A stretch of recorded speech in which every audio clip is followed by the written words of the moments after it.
মোৰ কোনো জাতি নাই, মোৰ কোনো ধৰ্ম নাই, মোৰ কোনো ভগৱান নাই।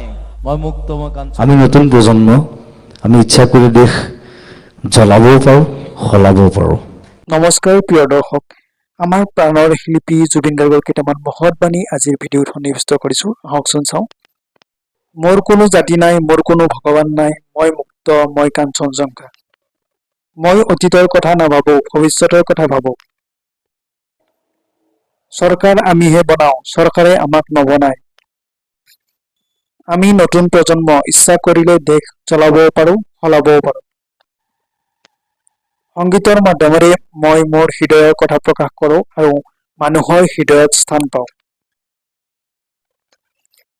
অলপ উৎপাত কৰা, জীৱনটো উৎপাত হয়, উৎপাত নকৰিলে একো লাভ নাই। মই ইটাবোৰক বিশ্বাস কৰোঁ, অট্টালিকাক নহয়।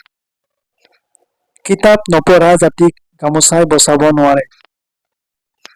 যাৰ পৰা একো শিকিবলৈ নাথাকে তাক ছাৰ বুলি নামাতিবা। সদায় নিজৰ কামত গুৰুত্ব দিবা, পইচালৈ নাচাবা, সময়ত পইচাই পাছত দৌৰিব। গছজোপা দেখিবলৈ ধুনীয়া, কিন্তু শিপাহে জানে বগাবলৈ কিমান কঠিন। মানুহ চৰাইৰ দৰে হ'ব লাগে। মন্দিৰ, মছজিদ, গীৰ্জা, নামঘৰ সকলোতে পঢ়িব পাৰে।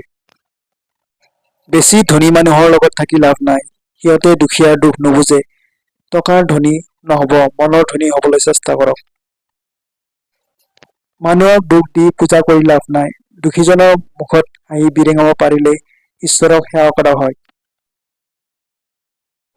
বলি কিয় লাগে? বলি নিজক দিয়া। মা কামাখ্যাই কেতিয়াও বলি বিচৰা নাই। নিজৰ শিপা কেতিয়াও নাপাহৰিবা, পৃথিৱীৰ য'তে নাথাকা কিয় তুমি এজন অসমীয়া, এই পৰিচয়টোৱে তোমাৰ শক্তি। প্ৰিয় দৰ্শক, এয়া আছিল জুবিন গাৰ্গে কোৱা মহৎ বাণী। বাণীকেইটা কেনেকুৱা পালে কমেণ্ট কৰি জনাবলৈ নাপাহৰিব। ধন্যবাদ।